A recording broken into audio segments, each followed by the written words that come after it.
जय हिंद साथियों। मैं लोकेश तेजस्वी बैच में आपका स्वागत करता हूं। कैसे हो आप सभी लोग? उम्मीद करता हूं सभी कुशल मंगल हो गए। तो साथियों, जैसे कि आपको पता है, आज हमारी सिंप्लीफिकेशन की 5वीं क्लास है और टोटल 17वीं क्लास है। तो आज हम सारे क्वेश्चन जो हमारे छूट गए थे, मतलब कुछ क्वेश्चन ऐसे थे, उन सारे क्वेश्चन को आज कवर करेंगे इसी क्लास में। और ये क्लास हमारी सिंप्लीफिकेशन की लास्ट क्लास होगी। और नेक्स्ट चैप्टर हमारा दशमलव भिन्न, यानी कि फ्रैक्शन, दशमलव भिन्न। ठीक है साथियों, तो शुरुआत करते हैं हम अपनी क्लास की ओर। आज हमारा पहला क्वेश्चन है, कुछ टॉफियां, है ना, कुछ टॉफियां बच्चों के एक समूह में इस प्रकार बांटी गई कि प्रत्येक को 7 टॉफियां मिली तथा 14 शेष बची। यदि इस समूह में दो अधिक बच्चे होते तो कोई टॉफी नहीं बचती। इस समूह में कितने बच्चे थे? तो हमें पता लगाना है कितने बच्चे थे, है ना। तो हम पता कैसे लगाएंगे? देखो, कुछ टॉफियां बच्चों में समूह में इस प्रकार बांटी जाने की प्रत्येक को 7 मिली। मान लो एक्स बच्चे थे। कितने? देखो, ये हमारी रफ कॉपी मैंने बताया था ना आपको। मान लो एक्स बच्चे थे, तो एक्स को सभी को 7 टॉफी मिल रही। और जब सभी को 7 मिल रही, तब 7 मिलने के बाद 14 टॉफी शेष बच रही। तो ये हमारा पहला वो हो गया समीकरण। दूसरा इधर बना लो, बराबर का चिन्ह लगाओ, इसी के बराबर में जो मिल रहा है इधर रख दो। तो इस समूह में दो बच्चे अधिक होते। मान लो पहले एक्स थे, अब दो अधिक होते, तो कोई टॉफी नहीं बचती। यानी कि इनको 7 के हिसाब से मिलती। भाई 7 ही तो बांट रहा था प्रत्येक टॉफी। भाई सीधी सी बात है, ये 14 भी दो, मतलब 7 7 करके दो अगले बच्चों में मिल जाती है, कोई नहीं बचती, कोई दिक्कत थोड़े है। ये कितना हो जाएगा? 7x + 14। ये कितना हो जाएगा? 7x + 14। अरे ये तो पूरा पूरा कट गया मेरे भाई, ये तो पूरा पूरा कट गया, यानी कि 0। कोई समीकरण बनेगा ही नहीं इसमें तो। हाँ है तो, निर्धारित नहीं किया जा सकता। अब देखो, क्यों निर्धारित ना करा जा सके? हमें किसी भी चीज का हिंट ना मिला भाई। ना तो टॉफी का मिला, या तो टॉफी का वो दे देता पूरा पूरा, ना बच्चे का मिला, और हमारे पास समीकरण भी 0 बन गया। तो इसका आंसर होगा हमारा निर्धारित नहीं किया जा सकता। ठीक है मेरे प्यारे भाई। Next question. एक 80 मीटर ऊंचे गोल खंबे पर एक बंदर 1 मिनट में 5 मीटर चढ़ता है, परंतु दूसरे मिनट में 2 मीटर नीचे फिसल जाता है। मान लो कोई खंबा है, मान लो कोई खंबा है। अब बंदर यहाँ से चलना स्टार्ट कर रहा है, फिसल के फिर यहाँ आ गया, फिर चढ़ा, फिर फिसल के यहाँ आ गया, फिर चढ़ा, फिर फिसल के यहाँ आ गया। अब इस चीज से हमें पता लग रही है, भाई वो 5 मीटर एक छलांग में चढ़े, लेकिन हो सकता है खंबा चिकना हो, चीकना हो या ना हो, तो उससे 2 मीटर नीचे फिसल के आ जाए।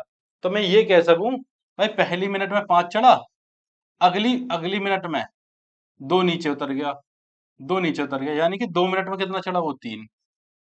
बात आ गई समझ में? अगली 2 मिनट में कितना चढ़ा, मतलब टोटल 2 मिनट में कितना चढ़ा? 3 मीटर। अब देखो इस सवाल को करने का तरीका क्या है। इस सवाल करने का तरीका ये, जितना चढ़ रहा है एक छलांग में, जितना भी चढ़ रहा है भाई, इससे इजी मेथड हो ना सके जो मैं बता रहा हूँ, बस थोड़ा ध्यान दो आप। जो चढ़ रहा है इसे माइनस कर दो। सबसे पहला काम ये हमारा, जितना मतलब एक छलांग में जितने भी मीटर चलता हो, जितना भी चलता हो माइनस करना है।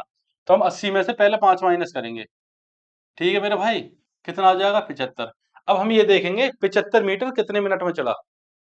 अब हमें पता है 2 मिनट में 3 मीटर चल रहा है, यानी 2 मिनट में 3 मीटर, और कितने मिनट में? 75। तो ऐसे कर सकें गुरु जी? बिल्कुल कर सको, कोई दिक्कत आनी ना चाहिए मेरे भाई। देखो, जब बराबर के चिन्ह तो बराबर में भी संख्या कट जाए और ऊपर नीचे भी कट जाए, बिल्कुल यही तरीके से कर सको, और इससे बढ़िया तरीका है ना। भाई मैंने बताया तुम्हें, 5 मीटर कम कर दो जो लास्ट छलांग है, फिर जो शेष है उसका निकाल दो कितना चढ़ा। अब देखो, 3 से मैं इसे काट दूं 25 बार, 25 × 3 = 75 हो ना, और 25 दूनी 50 कितने हो? अब मुझे ये पता लग गई, जो ये 75 मीटर चढ़ेगा वो 50 मिनट में चढ़ेगा। कितने में? 50 में। और हमारा कितना रह गया? 5 मीटर ही तो शेष रह गया भाई, 75 तो हमने चढ़ा दिया। नेक्स्ट छलांग जो लगेगी, यानी 51वीं छलांग जो लगेगी, वो मेरे भाई 75 + 5, 80 कर देगी पूरा। कितना कर देगी? 80 कर देगी। ठीक है। अब देखो, मैंने 75 ही क्यों निकाला? क्योंकि लास्ट छलांग ऐसी थी कि वो ऊपर, यानी छत पे चढ़ जाओ, जब छत पे चढ़ जाए वो कुछ भी पकड़ लेता हो, है ना, बाउंड्री होती है, बाउंड्री पकड़ लेता हो, या कोई ग्रिल या कुछ भी लग रहा हो, जब वो चढ़ गया तो फिसलेगा नहीं। जब वो 5 चढ़ जाएगा, जब उसके हाथ में कुछ आ जाएगा छत का, मतलब कोई भी हिस्सा ऊपरी भाग, तो फिर वो फिसलेगा नहीं, यानी कि वहां पूरा चढ़ जाएगा। तो इसलिए हम 75 का निकालें, मतलब जो भी छलांग हो उसे कम करके इतने का इसलिए निकालें हम। बात आ गई समझ में? ठीक है मेरे भाई। चलो नेक्स्ट क्वेश्चन। गणतंत्र दिवस पर 450 बच्चों में एक समान मिठाई बांटी जानी थी, परंतु उस दिन 150 बच्चों के अनुपस्थित रहने के कारण प्रत्येक बच्चे को 3 अतिरिक्त मिठाइयां मिली। प्रत्येक बच्चे को कितनी मिठाइयां मिली? अब ये कह रहा है प्रत्येक बच्चे को कितनी मिठाइयां मिली। ठीक मेरे भाई। अब देखो, 450 बच्चों में एक समान मिठाई बांटी जानी थी, परंतु उस दिन 150 बच्चे के अनुपस्थित रहने के कारण, यानी कि मैं क्या कह सकूं, 150 बच्चे आए ना। जब 150 नहीं आए तो कितने आए? भाई 450 में से जब मैं 150 घटाऊंगा तो कितने आए? यू आए 300 बालक। ठीक है, 300 आए। इन 300 नहीं तो ये तीन तीन मिठाई अधिक मिली होंगी। इन 300 ने जब तीन तीन अधिक मिली तो टोटल कितनी अधिक मिली? 900। अब मैं ये कह सकूं ये जो 900 जो मिठाई है ये इन 150 बच्चों ने मिलने वाली, जो इनके ना आने पे, यानी कि अनुपस्थित होने पे इन 300 में बांट दी। वो 300 ही तो थे शेष, उन्हीं में बांट दी। अब मैं ये कह सकूं ना, ये 900 जो मिठाई ही, ये तुम्हारी 900 मिठाई इन 150 बच्चों में बंटनी थी। 15 छक्का 90। तो अब मैं ये कह सकूं जो टोटल 450 बच्चे, इन्होंने पहले जो सबका एवरेज लगाया, वो लगाया 6 मिठाई पर बच्चा, यानी 6 मिठाई पर बच्चा आती। अब लास्ट में क्या पूछ रहा है? प्रत्येक बच्चे को कितनी मिठाई मिली। ये तो अब की पूछ रहा है कि अब प्रत्येक बच्चे को कितनी मिठाई मिली। भाई जब सबसे पहले एवरेज था वो 6 मिठाई पर बच्चे का था, अब कितनी मिलेंगी? 6 + 3। क्योंकि ये जो 150 नहीं आए थे, इनकी 3 अतिरिक्त मिठाई इन्हें मिल गई ना। 300 ने, 6 उन्हें पहले मिल रही, 3 ये मिलेंगी। कितनी मिली उन्हें टोटल? 9। कितनी मिली मेरे भाई? 9। C answer. ठीक है मेरे भाई। चलो नेक्स्ट क्वेश्चन। किसी कक्षा का पहला दिन, जो इनका पहला दिन था, तो इनका जो एक वो था क्लासरूम, मतलब पीरियड टाइम, वो था 10:30 बजे। ठीक, प्रारंभ होता है। तथा चौथा, भाई पहला 10:30 बजे स्टार्ट हुआ, चौथा यानी कि अंतिम, भाई 4 ही थे उसमें। ठीक है, तो कितने बजे? 13:45 बजे समाप्त होता है, यदि प्रत्येक पीरियड की समय अवधि एक समान हो, यानी कि 4 के 4 हमारे समान है। अगर एक 30 मिनट का तो चारों 30-30 मिनट के हैं, ये कह सकूं 2 घंटे हो गए। फिर यदि एक 40 का, फिर चारों ये कह सकूं 1 घंटे, मतलब कि 2 घंटे 40 मिनट हो गए। तो कितना भी हो सके हमें पता ना, हम निकालेंगे आगे। तथा प्रत्येक पीरियड के अंत में 5 मिनट का विश्राम दिया जाता है। जब पहला खत्म होगा तो 5 मिनट का विश्राम है, दूसरा खत्म होगा, देखो क्या तरीका है इसका। भाई यहाँ पहला हो गया, या दूसरा हो गया, या तीसरा हो गया, या चौथा हो गया। इनके बीच में 5 मिनट, इनके बीच में 5 मिनट, और इनके बीच में 5 मिनट। अब ये मत सोच लेना आप 4 है तो 5, 5 और 20 कर दो। भाई मेरे भाई 20 मत करना, क्योंकि चौथे के बाद तो छुट्टी हो जाएगी छुट्टी, ना हो जाएगी। लेकिन मैं ये कह सकूं प्रत्येक के बीच में 5 मिनट का रेस्ट है। 5 का 5 का टोटल कितने मिनट का रेस्ट हुआ? 15 का। बात आ गई समझ में? कुछ मेरे भाई 20 कर दें तो कितने का है? 15 मिनट का रेस्ट है। अब मैं 13:45 में से यदि 15 घटा दूं, 13:45 में से, तो कितने बचेंगे? 13:30। कितने बचेंगे? 13:30। अच्छा 13:30 क्यों? मैंने जो समय है, जो हमारा लंच टाइम हो, यानी जो रेस्ट टाइम हो, 5-5 मिनट का रेस्ट टाइम ही तो हुआ ये मैंने क्या कर दिया? ये माइनस कर दिया। अब हमारे पास जितनी भी समय अवधि निकल के आई, वो हमारी पीरियड की आई। चलो ठीक है, अब देखते हैं 10:30 से कितना बढ़ा मेरे भाई, कितना बढ़ा? 3 घंटे बढ़ गए, नहीं बढ़े? भाई 3 घंटे बढ़ गए। भाई 10:30 से 1:30 बज गया, यानी ये 1:30 गया पीएम है। तो कितने घंटे बढ़े? 3। तो मैं 3 घंटे ने 180 मिनट कह सकूं। भाई 60 मिनट का घंटा, 6×3 = 18, 180। अब वो क्या है, कितने पीरियड थे हमारे पास? 4 थे ना टोटल। अब एक का निकाल लो। 4, 4×4 = 16, 4×5 = 20, 45 मिनट। कितना मेरे भाई? 45। यानी कि सी फॉर चंद्रमुखी। ठीक मेरे भाई। चलो नेक्स्ट क्वेश्चन। यदि किसी समांतर श्रेणी का छठा पद, यानी 6वां पद 19 और 17वां पद 96, यानी 96 है, तो इसका, यानी तो इसका 25वां पद, तो इसका 25वां पद क्या है? यानी 25वां पद पूछ रहा है, इसका 25वां पद क्या है? अब देखो मेरे भाई, या तो मैं इसे फॉर्मूले से निकालूं समांतर श्रेणी जो भी है, उसका फॉर्मूला मतलब लगा के निकाल लो। लेकिन जब मैं फॉर्मूला लगाऊंगा तो मुझे उसमें पहला पद चाहिएगा, है ना? तो मैं पहले पद के लिए जब मैं वापस जाऊंगा तो मैं एक काम ना करूं, मैं जब पहला निकालूंगा तो डायरेक्ट 25वां ना निकाल लूं। जब मुझे 25वें की जरूरत है तो डायरेक्ट 25वां निकाल लो। तो पहले पे क्यों जाओ? अब तक मुझे पता लग रही है छठा पद जो 19 है, और वो जो 17वां पद है वो 96 है। देखो कितने कितने बढ़ गए यहाँ से यहाँ तक, यहाँ से यहाँ तक बढ़े 11। ठीक है, 11 पद बढ़े और 19 से हो गया 96, और 19 से 96 कितने बढ़ गए? 77। कितने अंक अंक बढ़ गए? यानी कि 77। ठीक है मेरे भाई। अब देखो 11 सत्तर 77, ये जो 7 आया। अब मैं ये कह सकूं मेरे भाई कि इनमें जो मतलब जो श्रेणी चल रही उसमें सब में 7 का अंतर हो। यानी छठा पद कौन सा है? 19। सातवां कौन सा हो जाता? 26। आठवां कौन सा हो जाता? 33। यानी सब में 7-7 का अंतर चल रहा। अब हमें ये पता लगी कि हमारे मतलब हमारे उसमें हर एक पद में 7 का अंतर है, तो अब निकाल लो ना 25वां। जब 17वां पद कौन सा है? 96 है। तो 25वें के लिए मैं कितना आगे जाऊंगा भाई? 17 से 25 के लिए 8 पद आगे जाऊंगा या नहीं आऊंगा भाई? 17 से 25, 8 बढ़ गए, तो तुम 8 आगे चले जाओ। ठीक है, 8। अब एक में कितना जा रहा है? 7। तो 8 में कितना जाएगा? 56। ठीक है भाई, अभी कितना चला गया? 56। अब इन 56 में 96 ऐड कर दो, क्योंकि 17वां पद कौन सा था? 96 था। अब मुझे कौन सा चाहिए? अब मुझे चाहिए 25वां। तो इसमें क्या है? 96 ऐड कर दो मेरे भाई। कितना हो जाए? 6 दूनी 12, 1 15। ये हो गया 152। D4, D40। ठीक है मेरे भाई। चलो नेक्स्ट क्वेश्चन। तीन संख्याओं अंकगणितीय श्रेणी में है जिनका जोड़ 30 है और गुणनफल 910 है। अब इसने बता दिया कोई तीन संख्याएं हैं। कोई तीन संख्याएं, कोई दिक्कत थोड़ी है, चलो होंगी। जिनका जोड़ तो 30 हो गया और गुणनफल 910 हो गया, तो बताइए अंकगणितीय श्रेणी में सबसे बड़ी संख्या कौन सी है?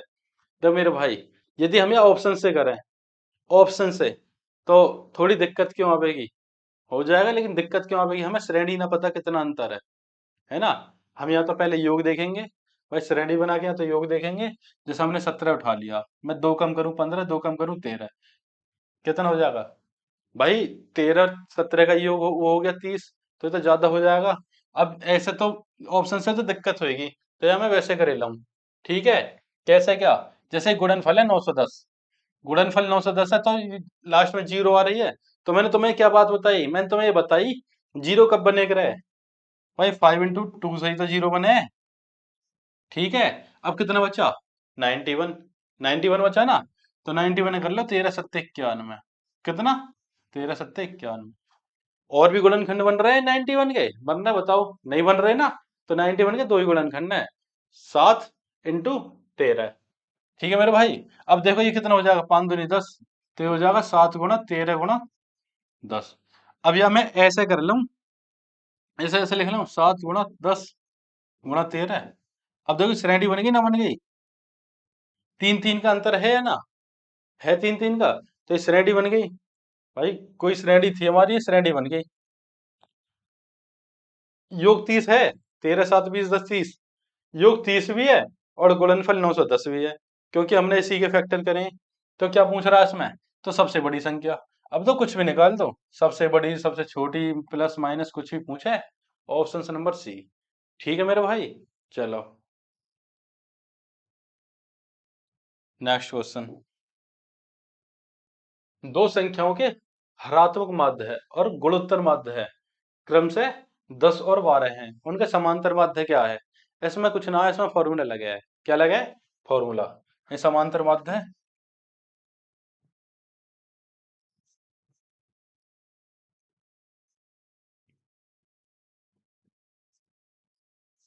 समांतर माध्य है। ठीक है मेरे भाई। इनटू हरात्मक माध्य माध्य है, ठीक, बराबर गुणोत्तर माध्य का स्क्वायर। इसका ये फॉर्मूला है।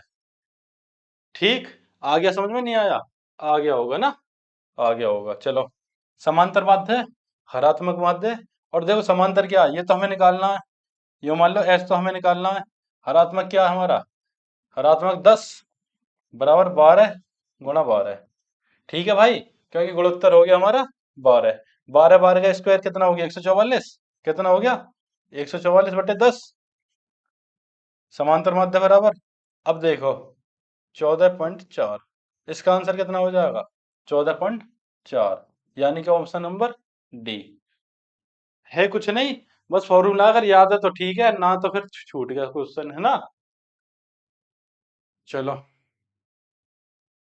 Next question. निम्नलिखित दोनों श्रेणियों का योग ज्ञात कीजिए। कौन सी श्रेणी है इसमें? देखो श्रेणी 8 है, 27 है, 64 है, तो इसमें तो पता ही नहीं लग रही, 1000 तक जा रहा है। तो श्रेणी कौन सी लग रही है इसमें? 8 से। 8 से श्रेणी, हाँ इसमें लग रही है, देखो 2 की क्यूब प्लस 3 की क्यूब प्लस 4 की क्यूब, यही तो लग रही है। और लास्ट में क्या हो जाएगा? डॉट डॉट डॉट डॉट 10 की क्यूब। क्या हो जाएगा मेरे भाई? 10 की क्यूब। अब ये क्या है? ये तो क्या है? ये तो सम संख्या है, 2 4 6 8 10 सम है ना, कोई दिक्कत थोड़ी है। दो का पहाड़ा कह लो। तो इसके तो दो तीन तरीके हैं, लास्ट वाले के तो दो तीन तरीके हैं, निकल जाएंगे। देखो पहला, जब मैंने क्यू का फॉर्मूला बताया था ना, तो आपको एन n+1 बटे 2 का होल स्क्वायर, यही तो बताया था मैंने। निकाल लो। तो एन कितना? 10 है। 10 गुणा 11 बटे 2, 2×5 = 10, इसका ही तो होल स्क्वायर होना है। कितना हो जाएगा? 55 का स्क्वायर, यानी 55 × 55। तो ये कितना हो जाएगा? 5×5 = 25 और 5×3 = 30। अब मेरे भाई सुनो मेरी बात, ये जो निकल के आया, ये जो निकल के आया, ये हमारा आया 1 से 10 तक। कितना आया? 1 से 10 तक। और जबकि चाहिए हमें 2 से 10 तक। जो एक क्यूब निकल के आया हमारा, जो घन निकल के आया, ये आया 1 से 10 तक, और हमें चाहिए 2 से 10 तक। तो हमने एक फालतू ले लिया था, एक की क्यूब एक ही हुए करे, तो इसमें एक माइनस कर दो। इसमें क्या क्या करेंगे? एक माइनस कर दो। जो हमारा निकल के आएगा सही मान जो होगा इसका, इस वाले उसका 8 + 27 + 64, उसका मान होगा 3024। यहां तक किसी को कोई दिक्कत होनी ना चाहिए, है ना। चलो अब हमें क्या काम करना है? देखो 2 4 6 8 10 यानी कि 20 तक है। तो ये कितने फैक्टर होंगे? 10 होंगे या ना होंगे भाई? 2 धाम 20, दो का अंतर है, 2 धाम 20, 10 हो गए। और सम संख्याओं का योग बताया था मैंने तुम्हें, क्या बताया था? प्लस का चिन्ह यहाँ लगा दो। सम संख्याओं को बताया था मैंने तुम्हें, सम का n n+1, यानी कि जितनी संख्या हो 10, एक बढ़ा के गुणा करनी है, यही तो बताया था। कितना ही चाहिए ना। अब देखो 11 धाम 110, बस हो गया सवाल। 4 3 1 3 31 34, यानी कि बी ऑप्शन। आ गया होगा समझ में या नहीं आया? भाई n+1 बताया था मैंने, सम संख्याओं का योग निकालना। जितनी संख्या हो, ना कि लास्ट पद लेना, जितनी हो उसमें एक बढ़ा के गुणा करनी है, बस टोटल योग आ जाएगा। और मैंने तुम्हें एक चीज और बताई भाई, या तो ये कर लो, अंतिम संख्या प्लस प्रथम संख्या बटे 2 इंटू कुल संख्या जितनी हो। कितनी? जितनी हो, ये भी तो बताया था।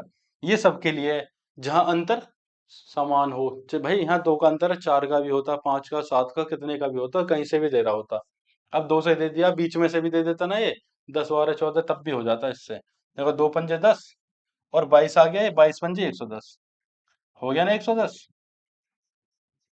तो ये भी है, बाकी जैसा मर्जी ऐसे कर सको। ठीक है मेरे भाई, कोई दिक्कत यहाँ तक किसी है भी कैसी भी? तो मेरे भाई बहुत बढ़िया समझ में आया होगा ना। चलो नेक्स्ट क्वेश्चन। 3 अंकों की ऐसी कितनी संख्याएं हैं जिन्हें 7 से विभाजित करने पर शेषफल 3 बचता है? अब देखो ये हमारे लिए एक टास्क मिल गया। क्या टास्क मिल गया? कि 3 शेष बचाना हमें। भाई 7 से विभाजित का तो हमें पता था। 3 अंकों की पहले 999 भाग दे के देख लेते, फिर 100 तक देख लेते, घटा देते, यही होता। लेकिन हमें चीज बदल जाएगी। क्यों बदल जाएगी? पहले तो ये देखो लास्ट संख्या कौन सी है, लास्ट। अब इसके दो तरीके हैं, दो तरीके हैं, लेकिन मैं तुम्हें इजी तरीका बताने वाला हूँ। इजी देखो,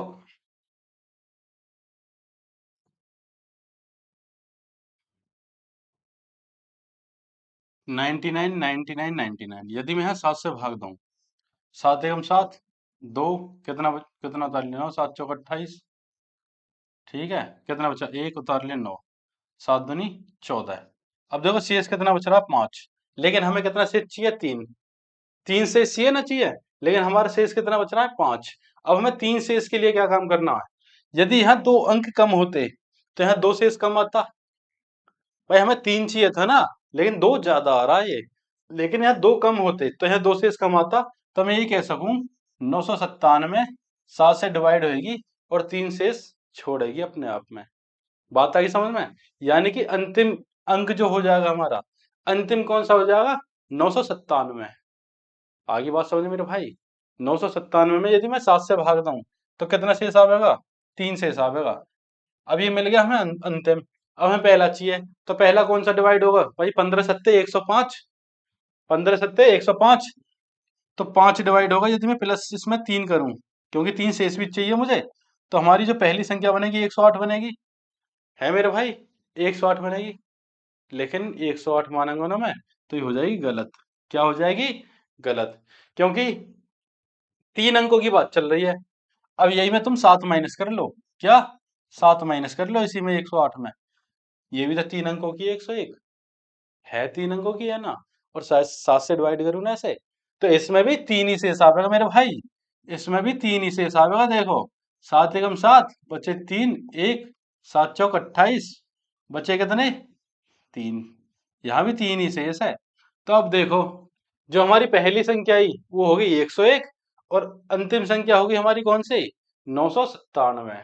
कौन सी हो गई, 997। अब देखो, या तो ऐसे कर लो, 142, 142 -14 +1। +1 भी करें है ना भाई, जब हम इसमें से इसे घटाएंगे तो +1 करें ना करें, बिल्कुल करें मेरे भाई, बिल्कुल। क्योंकि इनमें जो ना, या तो 142 छूट जाए, 101 छूट जाएगी। यदि मैं ऐसा करूंगा तो +1 इसलिए करें। अब मैं यहाँ में से 142 -14 +1 करूंगा, तो ये कितना हो जाएगा, 128, +1 करूंगा ये हो जाएगा 129। तो यही हमारा आंसर है, यही हमारा आंसर है।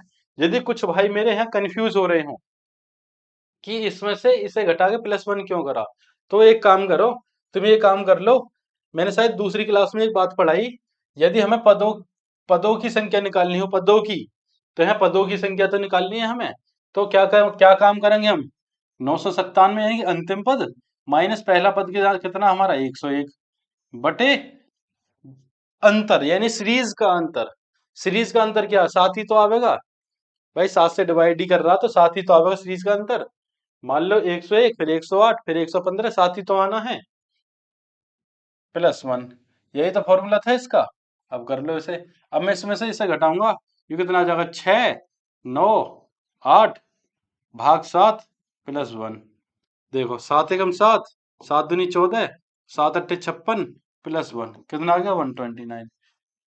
भाई जिन भाइयों की समझ में वैसा आ रहा हो वैसे कर लो, जिनकी समझ में ऐसे आ रहा हो ऐसे कर लो, कैसे भी कर लो, हमें आंसर से मतलब है। ठीक है मेरे भाई, चलो। चीजें समझ में आ रही होंगी, है ना, बहुत बढ़िया समझ में आ रही होंगी मेरे भाई। कोशिश तो मैं यही करूँ कि बहुत अच्छे तरीके से समझाऊं। देखो, एक वन में कुछ तोते तथा कुछ वहां वहां गए, यदि इसकी कुल 1746 टांगे तथा 858 सिर हो तो तोतों की संख्या क्या होगी। क्या है, वाघ कितने, पता नहीं, और इसमें तोते भी ना पता, हमें तो कुछ पता ही नहीं। तो हमें बस कुल पैर पता है कितने हैं, यानी कुल टांगे कितनी है, 1746। इसका एक ही तरीका है भाई, 4 पैर वाले हमें, 4 पैर वाले आएंगे। तरीका क्या है, इससे इजी तरीका है नहीं वैसे, है ना। 4 पैर वाले आएंगे, कब आएंगे, जब मैं 1746 में 2 का भाग दे दूंगा और माइनस सिर की संख्या, सिर माइनस सिर, जितने भी सिर होंगे इतनी, तो माइनस सिर की संख्या कर दूंगा। अब देखो कि, एक सेकंड, यहाँ भी हम यहाँ भी हम पैर ही लिख ले, है ना। तो ये तुम्हारा क्या बन जाएगा, ये फॉर्मूला बन जाएगा एक तरह से। सवाल बाद में कर लेंगे, पैर, ठीक है। इसे देख लेना या रिकॉर्ड कर लेना कुछ भी। अब देखो पैर कितने हमारे, पैर हमारे 1746, कितने, 1746/2 -858। जो भी निकल के आवेगा हमारा बाघ निकल के आवेगा, यानी 4 पैर वाले आएंगे, कितने, 4 पैर वाले। तो मेरे भाई देखो, 2 अट्ठे 16, 2 सत्ते 14, और दो तिया छः, यानी 873 में से ये घटाऊंगा तो कितने आ जाएंगे? ये आ जाएंगे 2, 10, 12, 3, 15। कितने आ जाएंगे? 15। तो ये क्या है? वाह, ठीक है मेरे भाई। अब देखो, ये जब 15 हुए तो टोटल हमारे पास कितने? 858। और इसमें से 15 माइनस करेंगे तो कितना आ जाएगा? 843। तो 843 में तो ऑप्शंस में है नहीं, तो ये हो जाएगा इनमें से कोई नहीं। कितना होना चाहिए हमारा? 843 आंसर। अब देखो, एक तरीका तो इसका ये है, ठीक है। अब हम दूसरा तरीका देख लें। दूसरा कैसे निकल सके गुरुजी? तो देख लो ना मेरे भाई। देखो, एलिगेशन से निकल सके, लेकिन मैं ऐसा बताने क्यों ना चाह रहा, क्योंकि मैंने ये चीज पढ़ाई ना है, इसलिए मैं इसे बताना नहीं चाह रहा था। लेकिन बता ही दें क्या दिक्कत है। देखो, अब ये है दोनों की टांग, दोनों की मिक्स, यानी दो पैर वाले भी चार पैर वाले भी मैंने बीच में रख दिए। अब मैं इधर क्या काम करूं? एक जगह मैं दो पैर वाले लिख लूं और एक जगह चार पैर वाले लिख लूं। कोई दिक्कत है? अब देखो, दो पैर वाले कितने हैं? यदि मैं इसमें दो की गुणा करूंगा, कितने की? दो की गुणा करूंगा तो 8 दूनी 16, एक 5 दूनी 10, 11, एक हासिल है 17, ये हो जाएगा 1716। ये हो गए मेरे भाई दो पैर वाले। कितने? दो पैर वाले। ठीक है। 8 दूनी 16, एक 5 10 11 का एक हासिल है, 8 दूनी 16, 17, सही है। अब देखो, यदि मैं चार चार की गुणा करूं तो ये चार पैर निकल आएंगे। 8 चौक 32, 3 5 चौक 20 और 3 23, हासिल 2, 8 चौक 32, 3 35। ये कितने पैर हो जाएंगे? चार, 35, 32। इनका अंतर लेना है, इनका अंतर लेना है। ठीक है मेरे भाई, यहां तक कोई दिक्कत किसी है? कोई दिक्कत आनी ना चाहिए। अब देखो, इनका अंतर कितना हो जाएगा? 30। ठीक है। और इनका अंतर कितना हो जाएगा? इसे यहीं से घटा दो। भाई 12 में से 6 गई 6, और तुम्हारा 12 में से 4 गई 8, और ये कितना हो जाएगा? ये भी छोटा ही है। तो यहाँ क्या, 14 में से 7 गई 7, और 2 में से 1 गया 1। देखो, 1786 और 30, ये आ गया। अब इसे काट ले दो से। कितने से? दो से। दो अट्ठे 16, दो ने 18, दो तिया 6, दो से 15 बार। तो मेरे भाई कहीं गड़बड़ हुई है ना? क्योंकि यहाँ तो 843 आना था, ये आ गया 4 अट्ठे 32, 3 4 पंजे 20, 3 23, हासिल 2, 4 8 चौक 32। देखो, यहाँ आएगा 34। मेरे भाई यहाँ आएगा 34। कितना आएगा? 34। फिर यहाँ भी 34 हो जाएगा।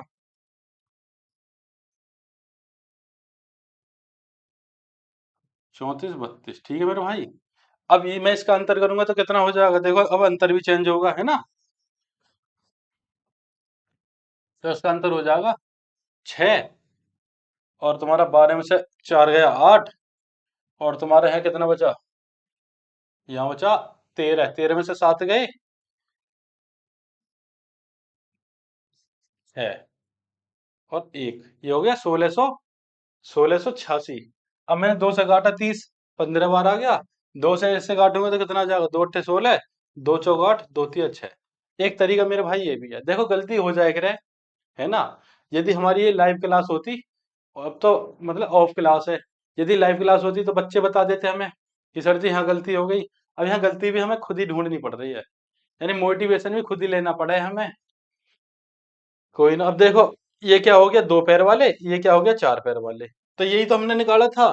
भाई चार पैर वाले हमारे कितने आए? 15 आए। या तो तुम इस हिसाब से कर सको, ये थोड़ी संख्या बड़ी है, ज्यादा बड़ी संख्या है ये।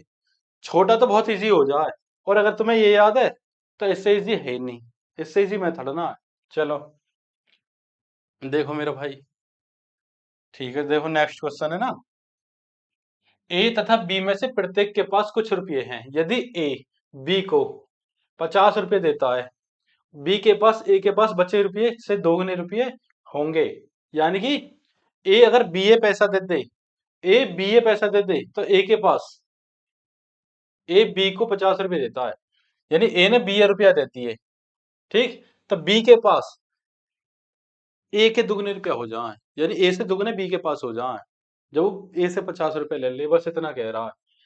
यदि बी ए को 20 रुपए देता है, अब बी ए दे रहा है, मतलब तो पहले जैसे थे मैं आगे जैसे थे, ठीक है। अब बी ए को 20 रुपए दे रहा है, अब ए के पास बी के बचे पैसे तीन गुने हो जाए, या तो इसे ऑप्शन से कर लो। एक तरीका तो ये है। दूसरा तरीका क्या है? दूसरा तरीका भी समीकरण मान के है। पहले तो हम ऑप्शन से कर लें। ठीक है, समीकरण में बना के दिखा दूंगा तो मैं सॉल्व कर लेना उससे, नहीं तो क्लास बड़ी हो जाएगी। अब देखो, यदि मैं इसे ए तथा बी में से प्रत्येक के पास कुछ रुपए हैं, यदि ए क्या पूछ रहा है, ये कह रहा है ए के पास कितने रुपए हैं। यदि मैं 62 रुपये ए के पास मान लूं, 62 रुपया ए के पास मान लूं, अब क्या कह रहा है, ए बी को 50 रुपए देता है। अब देखो बी के पास कुछ रुपया खुद के होंगे। अब यानी क्या काम करा, 50 रुपया दर दे दिया के पास 12 बचे। अब ये बी प्लस कितना आ जाएंगे, 50। बात आई मेरे भाई समझ में। अब क्या कह रहा है, बी के पास ए के बचे रुपये के दोगुने होंगे। देखो 50 रुपए तो यही ज्यादा हो रहे हैं भाई, दुगने अगर होते तो 24 होने चाहिए इसके पास, लेकिन 50 तो यही हो गए। इसके बाद खुद खुद के भी होंगे कुछ, तो ये पहला ऑप्शन तो गलत है।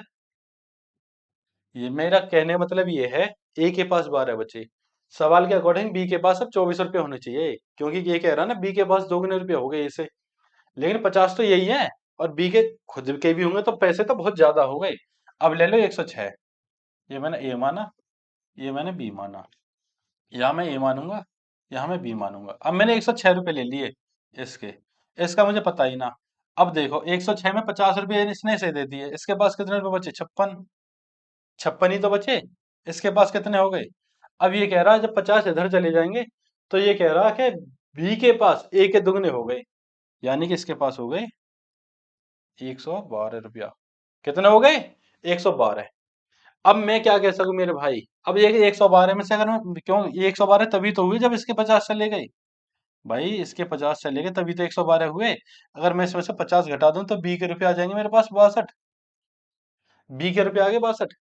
अब देखो, पहली पहला मतलब जो हमारा पहला समीकरण एक तरह से बन गया।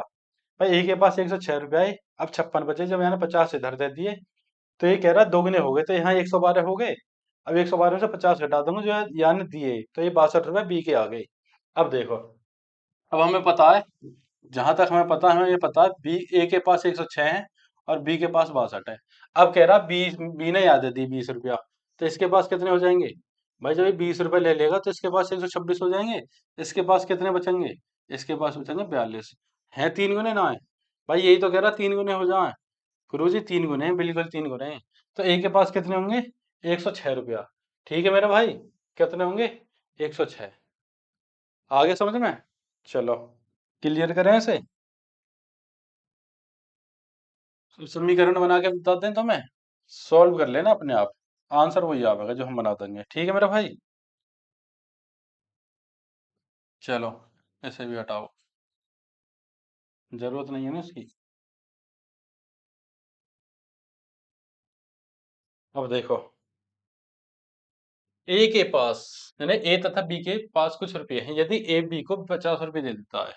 ए ने जब यहाँ 50 रुपए दे दिए तो 50 रुपए माइनस हो गए ना हो गए। बी के पास अपने खुद के होंगे, तो यहाँ 50 प्लस हो गए। कोई दिक्कत, यहाँ ने 50 रुपए अपने निकाल के ऐसे देती है, यहाँ तक कोई दिक्कत ना है। अब देखो अगली लाइन में क्या कह रहा है, बी के पास ए के पैसे के दुगने होंगे, यानी इसके पास इसके दुगने इसके पास। यदि मैं यहाँ भी 2 की गुणा कर दूं, क्या करूं, 2 की गुणा कर दूं, तो बीच में इक्वल हो जाएगा, हो जाएगा ना। भाई इसके पास दोगुने रुपए हैं, अब ये बराबर करने के लिए मैं इधर भी 2 की गुणा करनी पड़ेगी। बात आ गई समझ में, आ गई गुरु जी। तो कर लो ना, 2a माइनस 100 बराबर b प्लस 50। ठीक है मेरे भाई, 2a माइनस बी बराबर इधर गया 150, ये हो गया फर्स्ट। ओके, ठीक है मेरे, चलो अब आ जाओ नेक्स्ट, अगली लाइन पे। ये कह रहा है ए के पास बचे रुपए दोगुने, यदि बी बी ए को, यहाँ क्या कह रहा है, यहाँ बी दे रहा है ए को कितने रुपए, 20 रुपया। बराबर कब होंगे, यानी बी में से -20 हो गए, बराबर कब होंगे, बराबर होंगे मेरे भाई ये 3 गुने होने के बाद। ए के पास बी के पास बचे हुए तो 3 गुने होंगे, तो ए के पास 3 गुने, अगर मैं यहाँ की तीन तीन की गुणा कर दूं यहाँ सेकंड में, तो ये मेरे भाई दोनों बराबर हो जाएंगे, नहीं हो जाएंगे, बिल्कुल हो जाएंगे रोजी। तो कर लो ना, 3b माइनस कितना हो जाएगा 60, ये कितना हो जाएगा a plus B plus A plus 20 बराबर, ये इधर आ जाएगा a माइनस 3b बराबर -80। ठीक है, ये बन गया समीकरण सेकंड। देखो a माइनस 3b बराबर 80 हो गया, और ये हो गया 2a माइनस बी बराबर 150। अब देखो, पहली बात तो समीकरण बनाने में इतनी देर लग गई, कितनी देर लग गई, बहुत देर लग गई। अब इसे सॉल्व करेंगे भाई, या तो ए बराबर करेंगे या बी बी बराबर करेंगे, मतलब अपोजिट की गुणा करेंगे, फिर ए से ए या बी से बी काट काट देंगे, फिर ए या बी का मान आएगा तो थोड़ी देर लग जाएगी। तो हमारी क्लास लंबी ना हो इसलिए खुद करके देख लेना, बाकी तरीका ये है, और ऑप्शन से बढ़िया ना कुछ भी। ऑप्शंस मैंने आपको बता दिया। नेक्स्ट क्वेश्चन, नीचे दिए गए भिन्नों में कौन सी भिन्न 9/11 के बराबर नहीं है? सबसे बढ़िया तरीका क्या है इन भिन्न ने देखने का? ये है, सबसे पहले 9 उठाओ वहां से। क्या उठाओ? 9। 9 से काट दो, 108 है। कितनी बार कट गया? 9 एकम 9, 9 दूनी 18, 12 बार। अब 11 उठाओ, 11 से काट दो, या 22 है। कट रहा नहीं कट रहा?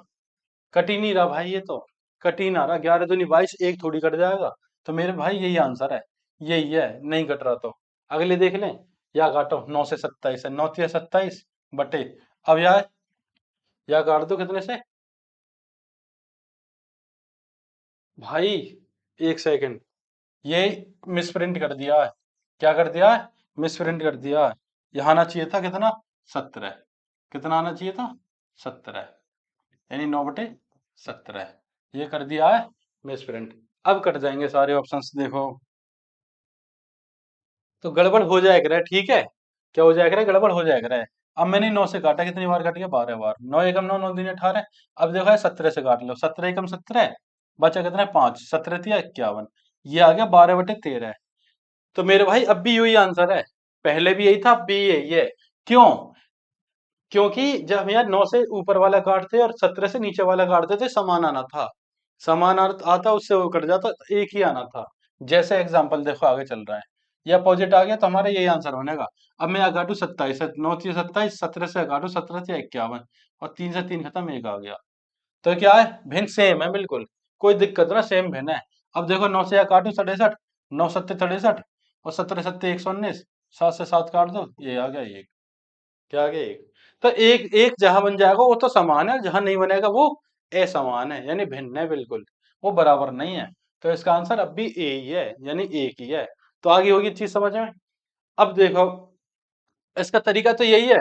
यदि हम ये वैसे देखते हैं कैलकुलेट करेंगे, भाई यू काय से कट रहा, यू काय से कट रहा, यू 27 है, 63 19 काय से कट रहा, हो सके बड़ी संख्या होती, यू काय से कट रहा, यू काय से कट रहा है। पहले तो हम सोचते मन में, भाई कौन सा अंक लगामे, यहाँ कौन सा विभाजित अगर नियम लगामे, क्या करना है, कैसे करना है। तो सबसे बढ़िया तरीका ये है, यहीं से उठा लो, काट के देख लो, जो सेम है वो सेम है। जो एक एक आ गया वो सेम है, बाकी अपोजिट आया तो वो सेम नहीं है। ठीक है मेरे भाई। नेक्स्ट क्वेश्चन, अब देखो 3 8 13 18 23 का 50वां पद क्या होगा? ठीक है, इसका फॉर्मूला है, क्या है फॉर्मूला? Tn बराबर प्रथम पद प्लस, क्या हो गया, यानी टोटल पद। टोटल पद कितने हमारे? 50 माइनस 1, यानी कुल पद माइनस 1 इंटू डिफेंस, यानी कि डी। ठीक है, डी, इसका फॉर्मूला है ये। अब देखो पहला पद क्या है? पहला पद हमारे पास है 3 प्लस टोटल पद 50 है, 50वां पद कह रहा है, माइनस 1 करा 49, गुना डिफरेंस कितना है? 5 5 का अंतर है सब में, 3 5 8, 5 13, 5 18, तो 5। ठीक है, तो सबसे पहले भाई वोडमास नियम लगेगा, तो सबसे पहले गुणा होगी। देखो ये चीज हमने पढ़ाई ना, तो वोडमास नियम का तुम ये सोचो क्यों नहीं पढ़ाया। अरे छोटी छोटी चीजें सब कर लें, है ना, तो हमें तो बड़ी चीज सीखनी है। अब देखो यदि मैं इसे 50 मान लूं, 50 पंजे 250, और 250 में से 5 कम कर दो, क्यों? मैं 5 की गुणा ज्यादा कर रहा हूँ, तो आ जाएगा 245 प्लस 3। ये जो हमारा आंसर आएगा ये आएगा 248। ठीक है मेरे भाई, कितना आएगा? 248। अब देखो इसका एक तरीका और है, ये तो हो गया फॉर्मूला। एक तरीका क्या है इसका? जो तरीका मैं बताऊंगा बिल्कुल बढ़िया तरीका बताऊंगा, फॉर्मूला की जरूरत ना पड़े तुम्हें। अब से पहले भी मैंने जो फ्रैक्शन वाले सवाल है ना, जो फ्रैक्शन पर आधारित है, ऐसे ही कराए। अब देखो अंतर कितने का है? 5 5 का अंतर है, तो हमें 5 ही संख्या पकड़नी है। जितने का अंतर हो गया इतनी संख्या पकड़ लो। 5 एकम 5 कितने हो हमारे हिसाब से? भाई 5 ही हो में, और यहाँ 3 है 2 कम या नहीं है? 5 दूनी 10 कितने हो में? मतलब 5 दूनी 10 हो में, सॉरी, 5 दूनी 10 हो में, या 8 दे रखा है, तो 2 कम है। 5 तिया 15, तब भी 2 कम है। 5 चौक 20, 2 कम है। मैं ये कह सकूं, मैं 5 का जितना ही मल्टीपल कर रहा हूं, और जिस वो उसी पद पे वहां 2 कम मिलेंगे। अब यहाँ कितने पद है? 50 पद है, यदि मैं 5 की गुणा करूंगा 250 आ जाएगा। ये भी 2 कम होगा नहीं होगा? तो आंसर 248 हो जाएगा नहीं होगा मेरे भाई? ये बता दो। अब देखो तुम यही देखते, तुम अंतर 5 का पकड़ते एग्जाम टाइम में, अंतर 5 का पकड़ते, 5 पंजे 25, 250 -2 करके तुरंत 248 ठोक देते। इतनी लंबी चीज की जरूरत नहीं मेरे भाई।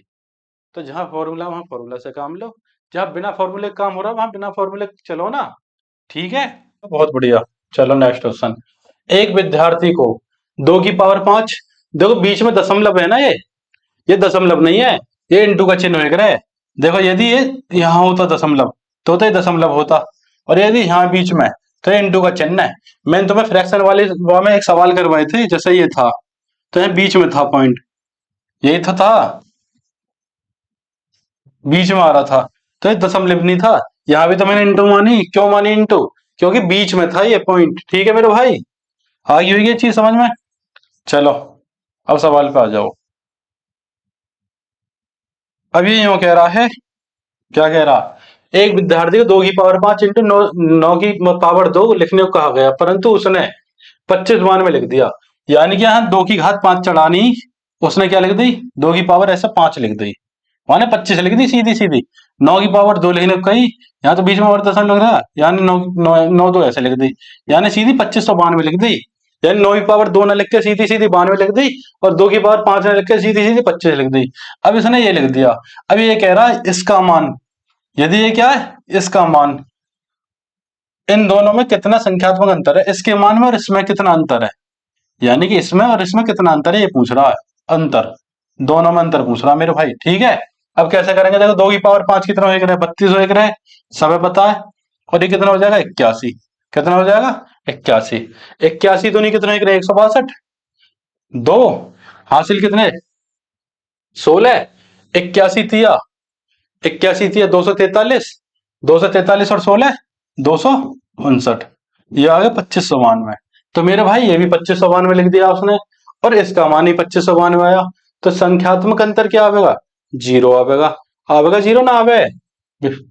अब देखो यहाँ तो ऑप्शन सी नहीं है, क्या है? ऑप्शन सी नहीं है जीरो के, इसमें तो ऑप्शन सी पता नहीं कहाँ कहाँ से उठा के लिख दिए।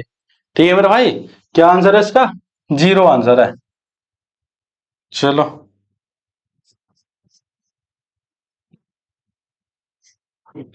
जीरो। ठीक है, नेक्स्ट क्वेश्चन।